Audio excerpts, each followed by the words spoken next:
Good morning, preppers. DIY Redneck Prepper here today. Happy Sunday to you.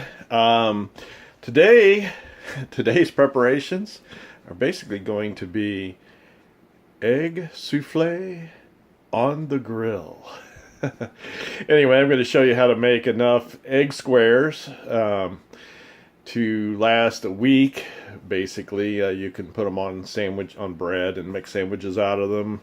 But anyway, I've already laid everything out here, so I'm going to go through the ingredients list and then not waste a lot of time on preparation, because I think most of you guys probably know how to whip eggs up and how to dice up things with a knife without cutting your fingers off. So anyway, I'm going to explain real quick what we got laid out here, and then we'll get right to it. All right, we have some basic ingredients here. From right to left, we have a cup of milk. It's whole milk. Some finely ground pepper, just ordinary table salt. Onion powder. And we have garlic powder. And then we have a little bit of cayenne pepper. We want to go easy on that. It's more just for decor. On the plate here, and we'll go clockwise. We have diced onions. We have some sausage. Basically, it's diced up sausage patties. Actually, I made some sausage last weekend. I'm pretty sure it's in good enough shape that I don't need to feed it to the chickens. And then we have here some egg squares that were left over from the prior cooking. And they're in good shape too. I diced those up into cubes. They're all about the size of my thumb, or the tip of my thumbnail. And then over here we have some bacon bits, basically some pieces of bacon that I had diced up that we had cooked a little earlier in the week. And then of course, last but not least, we have the mixing bowl and the eggs. I got 7 of them. The pan that I'll be using is it's just a regular like a sheet cake pan. Which you can see here, it's about 13 inches long, and then our width here on the thing looks like about 9 inches. So 13 by 9 cooking pan. And so what I'll do is I'm going to go ahead and pause the video here for a sec, and we'll do a little bit of preparation, and but basically I'll whip up the eggs and then show you how I mix it all together in the pan. I've got the grill preheating, so that's already started. So it's just a matter of getting the ingredients in the pan and getting going. One thing about the pan, it's probably best to maybe grease it a little bit with a little bit of butter. And so I'm going to get a stick of butter and just smear it along the pan here, along the sides and the bottom, in order to help maybe keep things from sticking too bad on the grill. So anyway, with that said, we'll get started, and I'll get right back to you. Oh, in case you're wondering, the proper way to crack an egg basically is to crack it low on the countertop. And I've seen people crack them against each other, but if you just kind of crack it low, it should be okay. So you just tap it, and then you can break it apart, and it'll just drop right out of the shell, and you don't end up with pieces of shell dropping into your bowl. So figured I'd stop, unpause the video there just long enough so you can see kind of how the egg cracking goes. Oh yeah, the other thing that we do with the eggshells is we save them and let them dry out in a pan. So we have a separate pan about the same size here. Throw the eggshell there. I will cover that in another video, so you'll see what the deal is with the recycled eggshells. Okay, all 7 of those eggs have been cracked, as you can see here, and they just need to be whipped up real quick. So anyhow, we'll get to that here in just a sec.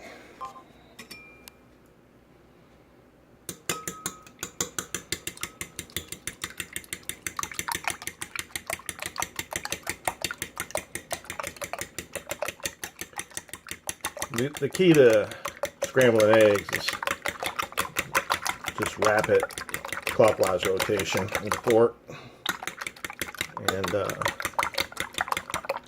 so I try to scramble and break the yolks really well first. And then I'll add the milk in. So.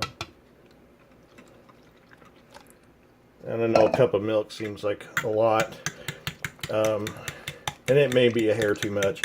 But what I found that is when cooking, the milk tends to evaporate out. At least the water part of the milk, which 95% of milk is probably mostly water anyway. So at least store-bought milk. So anyway, I'm going to pause the video at this point, and we'll get back to what we got going next.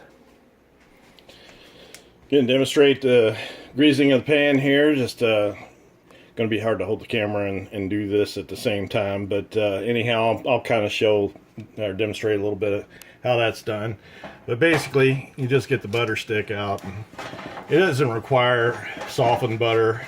Really, all you're trying to do is just get a light coating of grease on it. Of butter grease. You really don't want a whole lot on there to, because it ends up actually causing the egg to burn. So anyway, I'm going to pause the video at this point, finish greasing the sides of this pan, which is kind of hard to do while holding the camera, and then we'll get right back to it. Alright, now for the phase of dumping the scrambled eggs into the pan.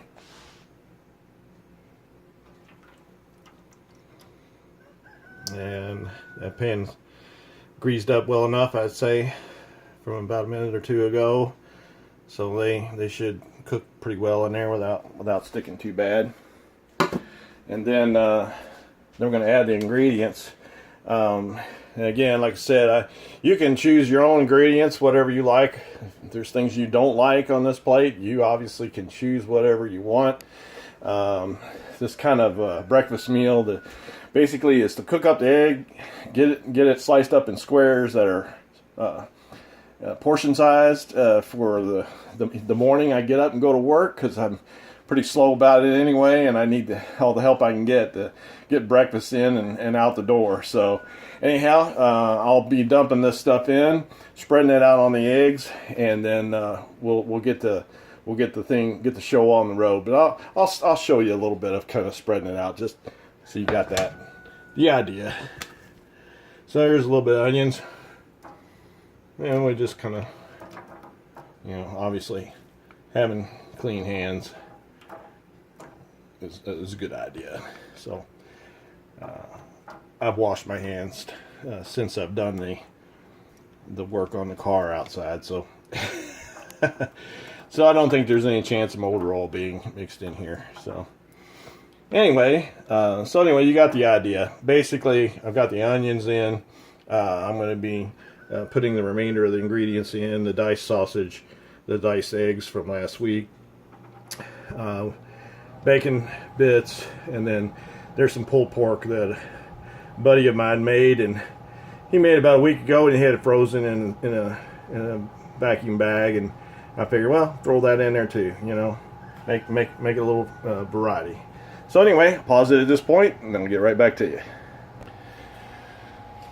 Well, one ingredient I forgot here was the cheese. I didn't have the cheese sitting out, but just plain old regular shredded cheese. If you don't have shredded cheese, obviously you can dice up some square cheese and throw it on top. But that's kind of the last ingredient you would throw on top. So I'll show you that here in a few minutes. All right, we're ready to go here with getting it covered with some aluminum foil, but I'll show you what it looks like with all the ingredients dumped in. As you can see, sausage squares, some of the egg squares from the prior meal, diced cheese or grated cheese, so bacon bits. Anyway, pause it again and we'll get going here in just a sec. Well, I forgot something. I can't put the aluminum foil on yet. Remember all the spices I covered here? So, okay, now I know some of you folks out there are going to say, well, what portions do you do? And I'm just gonna say, look, I'm a guy, cook, and when I cook, I don't measure.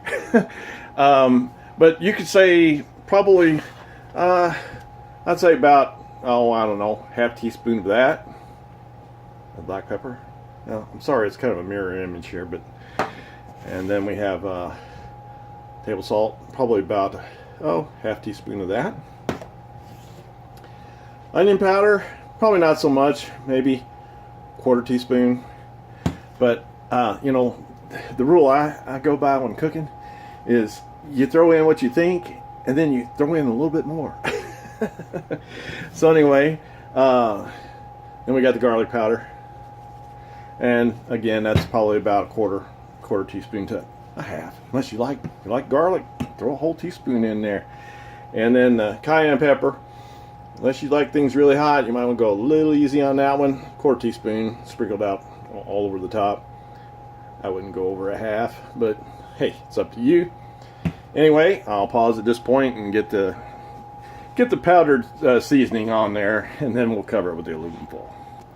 All right, here's my example of a half teaspoon. Okay, gonna demonstrate that right now. So, gonna set the camera down here, and we'll show you. So, hand. Hopefully you can see the palm of my hand. That's about a half teaspoon of pepper. So then, obviously you just dump it on. And don't worry if it gets piled in one spot. Just take the handy fork here, mix it around.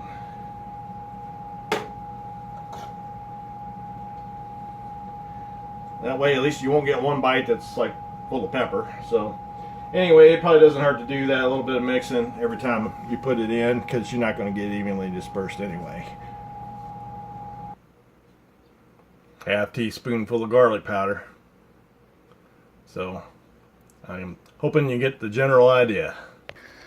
Alright, here we go. Going to show you the finished product, at least the product that's ready for the grilling. So there we go. And you can see the spices on it. And probably the thing that's showing up the most is cayenne pepper. I ended up putting in probably close to a teaspoonful. So I don't know. This could be bad, but we'll see. Anyway, I'll catch you here on after I get the aluminum foil wrapped around it.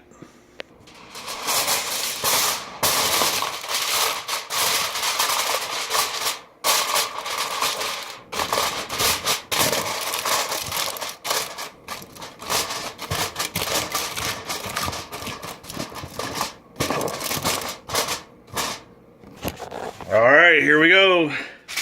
Gonna get out the door, get her on the grill.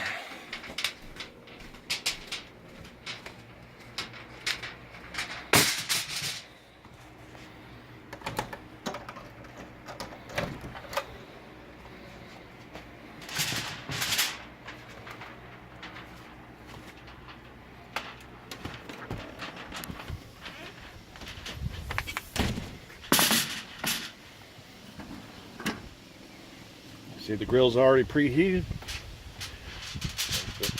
Put the souffle on there. Now I've got it set on the lowest settings now. I did have it preheated on high there for, I don't know, a good 10, maybe 15 minutes while I was preparing the souffle. And so now it's just a matter of waiting. My grill doesn't have a thermometer on it, but all is not lost. I do have a way. I do have a way. So anyhow, I can take the temp of the grill, surface of the grill here and there, just to make sure I'm up. I don't know, I've looked for about 350, somewhere in that neighborhood, 250 to 350 on the grill cover. Occasionally I'll open it and you know, put the laser on the see, laser, Never look straight into a laser. It's bad for you. Anyway, get the laser on it and just kind of see what the temp of the pan is. And then that way I know that the egg's cooking in there at the appropriate temperature. So anyhow, we'll pause at this point and then we'll show the final result here, hopefully. Alright, well, it's been cooking in the grill there for, I don't know, about 5 minutes. So we're going to go out and take a reading on it, see how things are going with the temp. So, handy dandy thermostat.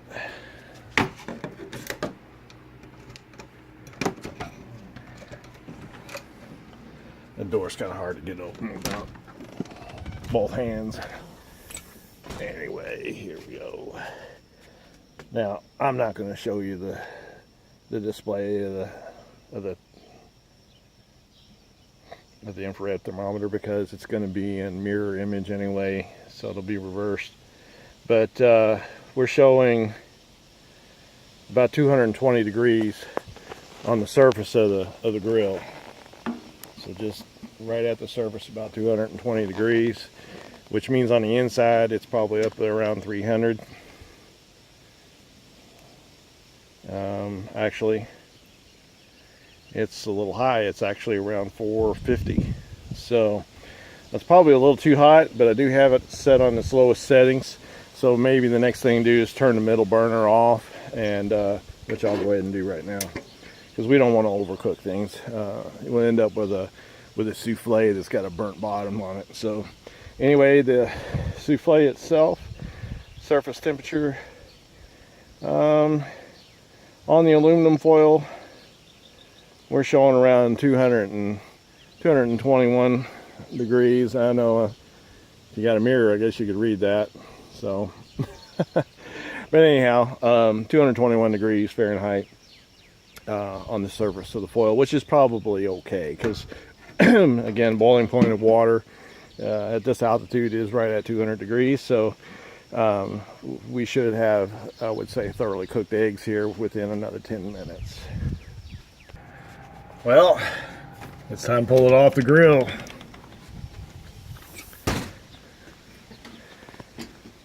Been out here 15 minutes and it's been cooking at well above 200 degrees inside the pan, so I'm thinking it's probably done.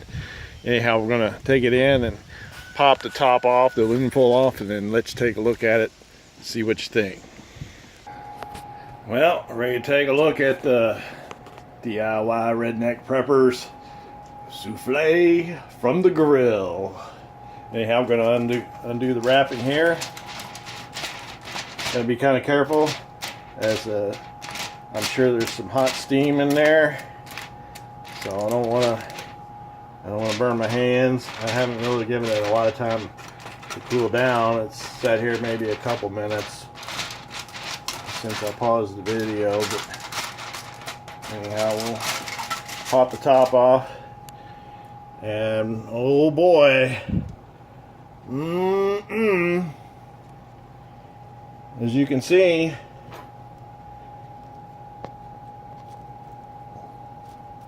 it's cooked pretty good. So I think we did okay. I'll dice it up and then I'll probably get it in freezer bags. Sandwich bite sizes is usually what I like. So we'll put each piece in a Ziploc and freeze it. And then from there, I'll have a ready-made breakfast. Every morning I get up, all I gotta do is toss it in the microwave and boom, I'm eating it out the door. Thank you for watching. As always, don't forget to like and subscribe, or dislike, I don't care, whatever you want to do. I'm just glad that you watched the video, and obviously if there's any questions, I do read the comments. I'll try to answer them. Anybody who has disrespectful comments, I'm probably going to delete them, because I want to keep this channel family friendly, and so that's just kind of the goal here. Anyhow, down in the description below, I will have some links. If you want to support this channel, help support me, obviously, you can join my Patreon for $1 a month. Or if you want to, you can, I get a commission of like 1 to 2, maybe 3 cents on $1. for items I sell as an eBay affiliate, and the link to that website is there below too. It's www.backdoorsale.com. So anyway, thank you so much for watching, and look forward to producing the next video, which I'll give you a hint. It has to do with eggshells. What's he going to do with those?